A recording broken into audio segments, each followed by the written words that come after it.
Bonsoir et bienvenue sur Elam TV, sur votre émission Elam à la rencontre. Aujourd'hui, vous n'avez pas Luna, votre présentatrice habituelle, mais vous m'avez moi, Raivin. Aujourd'hui, sur Elam à la rencontre, nous recevons un personnage qui mériterait d'avoir sa place dans un Marvel Avenger, tellement c'est une combattante, tellement c'est une survivante. Avec elle, nous allons parler de son expérience de la maladie, cancer du sein, son diagnostic et de possibles conseils pour les femmes qui vivent avec sans peut-être le savoir. Ce numéro entre également dans le cadre de Octobre Rose. Installez-vous confortablement, on se retrouve juste derrière.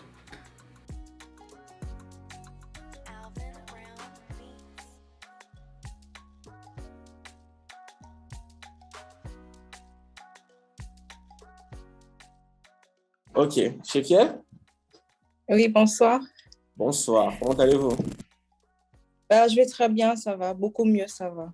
Ok, est-ce que vous pouvez rapidement vous introduire pour ceux qui ne connaissent pas? Bah, voilà, mon prénom c'est Chefiel.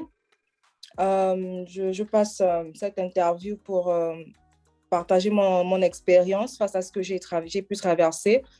On va dire, ça a débuté en juin. Et donc, Ok, du ok. coup, j'ai pu, euh, j'ai pu, par la force que j'avais et que le Seigneur m'a accordé, vaincre le cancer du sein.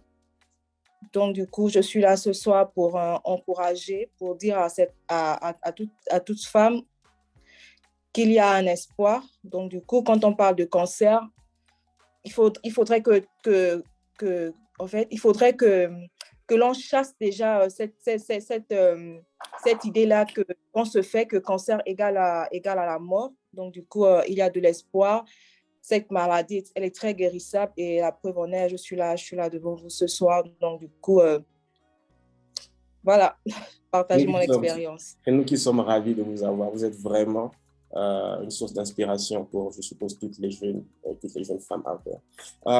Donc, je suppose que c'est cette envie de partager votre expérience qui vous a permis, qui vous a, on va dire, motivé à accepter notre invitation parce que je sais que c'est pas souvent facile de parler de sa vie euh, privée en public.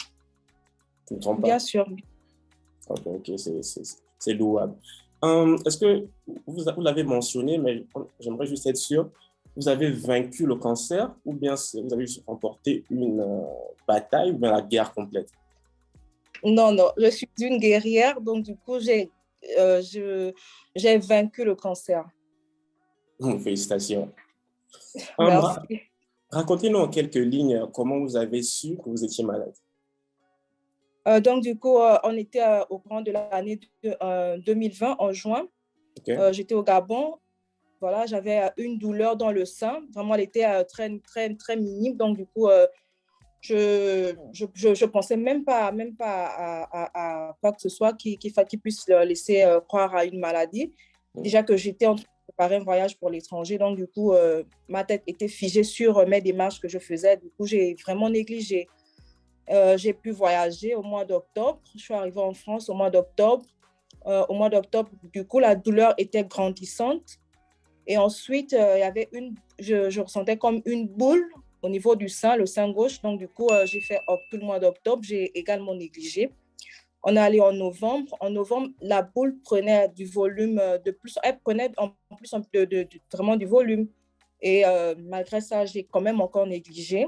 C'est quand j'arrive au mois de décembre, on va dire le 5 décembre, que je prends réellement conscience que ça n'allait pas en moi. Donc, du coup, j'ai contacté un médecin. Je suis allée pour la consultation. Lors de la consultation, le médecin m'a dit que c'était un kyste parce que, en fait, il m'a clairement dit que c'était un kyste. Mais j'étais convaincue en moi que c'était pas un kyste parce que le kyste, j'ai déjà eu un kyste au niveau du bras. Quand tu le touches, la boule, en fait, elle se déplace. Oui, Alors que celle que j'avais, elle était vraiment statique, elle ne bougeait pas. J'ai vraiment insisté pour que le médecin me fasse un bon examen, donc du coup, pour la mammographie et l'échographie. Il a quand même fait les bons examens. Je suis allée dans un autre hôpital où je suis allée pour les examens. Du coup, j'ai fait, j'ai commencé par l'échographie. Quand j'ai fait l'échographie, le médecin, la radiologue m'a tout de suite demandé avec qui j'étais arrivée. Je lui ai dit que j'étais toute seule. Effectivement, j'étais partie seule. Je lui ai dit que j'étais toute seule. Après, elle m'a dit qu'il y avait quelque chose d'anormal dans le sein, mais elle voulait confirmer cela par une mammographie. Donc, de suite, je suis allée faire la mammographie. Lorsque j'ai fait la mammographie, c'était le même résultat, qu'il y avait quelque chose d'anormal, une masse d'anormal. Donc, du coup, elle m'a demandé si je pouvais encore rester 1 heure de temps pour faire la biopsie. Et du coup, quand on m'a parlé de biopsie, de suite, je suis allée sur Google, j'ai regardé et puis j'ai vu que quand on parle de biopsie, ça veut dire que la personne a déjà une tumeur. Du coup, la biopsie vient juste confirmer. La personne a 90% atteinte d'une tumeur et les 10 autres pourcents viennent juste le confirmer à 100%. Donc, du coup, j'ai dit au médecin, OK, pas de problème, je suis allée faire la biopsie. Après la biopsie, elle m'a dit que j'aurai les résultats dans 10 jours. De suite, je lui ai directement dit que je n'ai pas besoin d'attendre 10 jours parce que je sais que j'ai un cancer de sein. Elle me dit, comment vous savez? Je dis, ben, je ne sais pas, mais je sais que c'est un cancer. Après, elle a quand même voulu me rassurer en me disant, non, il faut attendre les résultats. Donc, du coup, j'ai accepté de rentrer à la maison. Quand je suis rentrée chez moi, au bout de 3 jours, c'est un oncologue qui m'appelle, qui me demande de passer à l'hôpital en oncologie. Et en allant à l'hôpital, j'ai regardé sur Google le service d'oncologie, ce qu'on faisait là-bas, qui ont traité là-bas. Et puis de là, je me suis rendu compte que voilà, j'avais un cancer de sein. Mais après, tout de suite, ça vraiment, j'ai pas compris que c'était vraiment une guerre dans laquelle je rentrais. Ok. Je me suis dit, on allait traiter ça comme on traite, on va dire, le Toute votre paludisme, maladie. comme on traite un mal de tête. Donc, du coup, je suis allée chez mon oncologue.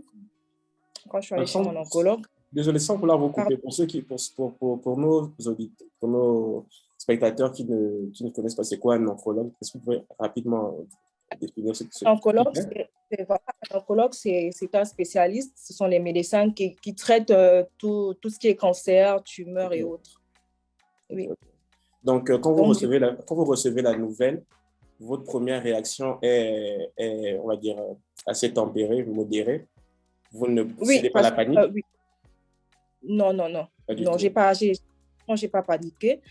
J'ai pas paniqué. Déjà, j'avais jamais vu, en dehors de peut-être un peu dans des séries, dans des films, des personnes Atteinte du cancer. souffrant, voilà, atteintes du cancer, mais personnellement, j'ai jamais vu ça de mes yeux, en fait. Donc, du coup, moi, dans ma tête, comme je disais, j'ai cru à en fait, un traitement simple comme celui du paludisme. Donc, du coup, quand l'oncologue m'a appelée, je suis partie. Quand je suis partie, elle m'a annoncé la nouvelle. Après, je lui ai de suite dit que en fait, c'est pas grave, c'est pas grave. Parce que je sais que je suis atteinte du cancer de ça. Depuis le moment où on m'a demandé de faire la biopsie, je savais que c'était ça.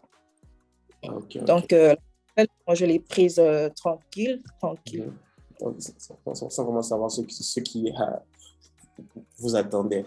Donc, les faits se déroulent hors du Gabon. La... Oui, effectivement, hors du Gabon, j'ai été diagnostiquée du cancer de sein en France, mais après, on va dire que ça avait déjà commencé au Gabon parce au que Gabon. j'ai négligé. Oui. Ok.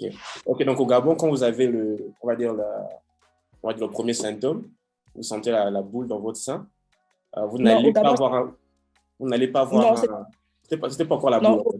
C'était juste non, un au mal. Gabon, c'était une douleur dans le sein gauche. Non, jamais j'étais allée en consultation. Même, même au caravane, pour Octobre Rose, j'avais participé. Donc, du coup, pour moi, c'était peut-être un mal normal qui allait passer, mais bon, je me suis trompée. Ok, ok. Euh, pour aussi tous qui ne connaissent pas, comment s'est passé on va dire votre traitement? Est-ce que vous avez eu un choix de traitement et quelles furent vos options J'ai pas eu de choix. J'ai pas eu franchement, j'ai pas eu de choix par rapport au traitement. Donc, du coup, en France, pour les jeunes femmes, généralement, elles débutent le traitement anticancéreux par des séances de chimiothérapie qui sont adaptées à chaque organisme. Donc, du coup, vu que la tumeur était quand même assez énorme, elle était à près de 9 cm. Donc, du coup, mon médecin m'a tout de suite demandé En fait, elle m'a demandé ce que je voulais, ce que je voulais. Donc, du coup, je lui ai dit que je me soumettais vraiment à tout ce qu'ils vont me demander oui, pour sortir de cette situation. Donc, du coup, j'ai commencé le traitement par la chimiothérapie. Après la chimiothérapie, c'était la chirurgie. Après la chirurgie, là, je suis en pleine radiothérapie. Donc, je n'ai pas eu de choix. J'ai suivi le protocole normal qu'on administre aux femmes, aux jeunes femmes qui souffrent de cancer en France. Ok, ok. En parlant de chimiothérapie, on sait que, bon, du moins, comme vous parlez souvent dans les films et autres séries, on sait que des malades du cancer sont souvent caractérisés par une perte de cheveux. Est-ce que la chimiothérapie est la raison de cette perte? Oui, après, il faut faire comprendre aux gens qu'en principe, le cancer en lui-même, il n'enlève pas, il ne fait pas tomber de cheveux. Okay. Ce sont par contre des médicaments qui sont très agressifs, qui font tomber les cheveux. Donc, du coup, vous pouvez voir, j'avais des cheveux qui étaient longs. Là, ils sont en train de repousser. Effectivement, mes cheveux sont tombés à cause de l'agressivité des produits, parce que ce sont des médicaments qui détruisent non seulement les cellules cancéreuses, donc on va dire les cellules malades et également les cellules saines. Donc, on n'a pas de choix, en fait. On n'a vraiment pas de choix, c'est comme ça, il y a la perte des cheveux, des ongles, il y a vraiment plein d'autres symptômes qui sont très horribles, mais bon, quand on est dans la guerre, il faut être courageux et puis avancer. Ouais, en tout cas, même avec vos cheveux courts, vous êtes très, très belle. Merci. Ok. Ok, maintenant, on va parler des coûts, en fait. On suppose qu'il y a une telle thérapie doit être coûteuse. Est-ce que vous avez une assurance qui vous prend en charge ou bien c'est vraiment à vos propres frais?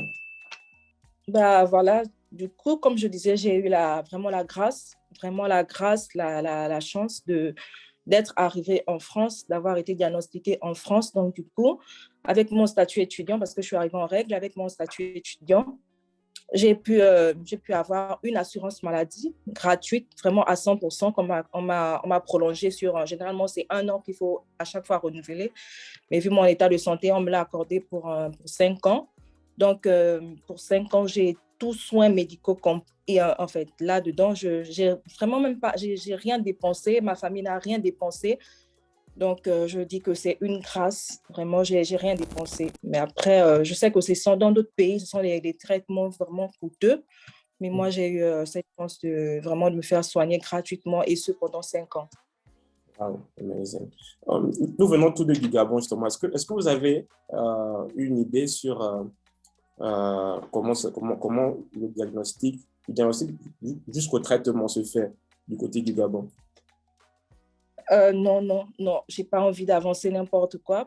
Donc, du coup, je préfère m'abstenir de dire quoi que ce soit. J'ai pas eu vraiment un proche qui a été atteint de ça au Gabon pour en dire plus. Donc, du coup, je sais pas. Jusqu'à présent, j'ai pas encore essayé de chercher.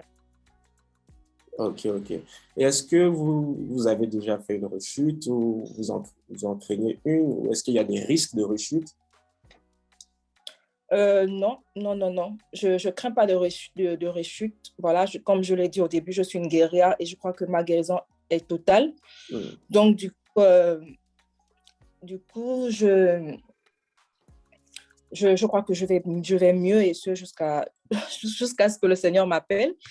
Donc, du coup, on parle de rechute généralement quand il s'est peut-être déjà généralisé ou lorsque le cancer est génétique, mais ça n'a pas été le cas pour moi. Déjà, jusqu'à présent, on n'a pas trouvé de cause. Donc, du coup, j'ai suivi le protocole normal et je crois que ça va. Je vais très bien. Donc, du coup, chaque 15 jours, chaque 3 mois, j'ai un contrôle. Donc, j'ai des contrôles. J'ai vraiment des contrôles vraiment approfondis de la tête aux pieds.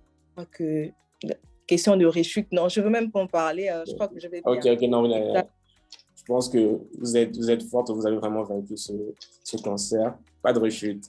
Et aussi, nous avons vu récemment une jeune Gabonaise qui avait fait un shooting photo. Une jeune Gabonaise atteinte de cancer qui nous a malheureusement quittés. Et sur ce shooting photo, on se rend compte qu'elle a perdu ses seins.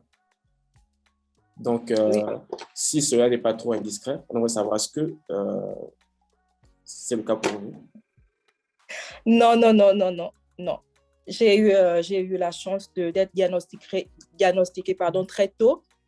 La tumeur était bien qu'à 9 cm, elle était dans les normes. Donc, du coup, je n'ai pas eu une ablation. Voilà, c'est la raison pour laquelle je disais qu'en France, pour les jeunes femmes, on commence le traitement par les séances de chimiothérapie pour permettre à ces dernières de conserver leur sein. Okay. Donc, du coup, les séances de chimiothérapie ont permis de pouvoir écraser la tumeur, de la diminuer vraiment au maximum. Et puis, on a juste ouvert le sein pour le nettoyer. Et puis, il est comme avant, intact. OK. Et aussi, on se rend compte que du moment où vous commencez à ressentir la douleur dans votre sein jusqu'au moment où vous allez à l'hôpital, il y a plusieurs mois qui s'écoulent entre ces deux dates. Est-ce que vous pensez que votre négligence, du moins à cette époque, elle est due à un manque de connaissances sur le cancer du sein? On ne va pas dire que c'était dû à un manque de connaissances parce que bien que je n'avais jamais pris part aux caravanes d'Octobre Rose, ou du moins que je ne m'étais pas assez documentée sur le cancer du sein sur Internet, on ne va pas parler de négligence. Pour moi, c'était plus, dans ma tête, en fait, c'était plus ça n'arrive qu'aux autres et non à moi. Okay, donc, du coup, c'était cette optique-là que j'étais, alors que c'était totalement faux. C'était vraiment totalement faux. Et justement, est-ce que vous pensez que si vous étiez resté au Gabon, vous seriez allé vous faire diagnostiquer au Gabon? Après, on ne va pas se mentir, on connaît tous comment ça fonctionne au Gabon. Donc, du coup, franchement, je ne sais pas si je serais debout aujourd'hui en train essayer de faire comprendre aux gens que le cancer est une réalité, qu'on doit vraiment prendre soin de nous. Je ne sais pas si je serais vraiment en forme comme je suis aujourd'hui. Donc là, je m'abstiens. C'est très honnête comme réponse. Et pour terminer avec ce segment, quel message pouvez-vous donner à ces jeunes filles-là, jeunes filles et même souvent aussi jeunes hommes, qui sont aussi dans l'état d'esprit de non, ça n'arrive qu'aux autres? Déjà, il faut faire comprendre à tout le monde que toute guérison est d'abord mentale. Mourir, en fait, avoir peur, c'est mourir parce que je reçois beaucoup de messages sur Messenger, beaucoup de jeunes femmes qui me disent non, tiens, j'ai mal à telle place, je ressens comme ça. À beau leur demander d'aller faire des consultations, d'aller faire des dépistages, tout le monde sait j'ai peur. Il faudrait que ces personnes comprennent que avoir peur, c'est déjà choisir la mort. Donc, du coup, il faut qu'elles prennent courage et que elles aillent vraiment à l'hôpital. Aujourd'hui, on ne néglige plus un mal. Que ce soit le cancer ou autre maladie, on ne néglige plus rien. C'est parfois des petites douleurs qui nous emportent. Donc, du coup, de vraiment prendre conscience qu'on est là, on n'est plus dans le monde d'avant, que vraiment, il faut vraiment veiller à sa santé. Ok. Merci, Chefiel. Nous sommes arrivés au terme de notre émission. Est-ce que vous avez un dernier message à faire passer? Je réitère que toute guérison est d'abord mentale. Voilà.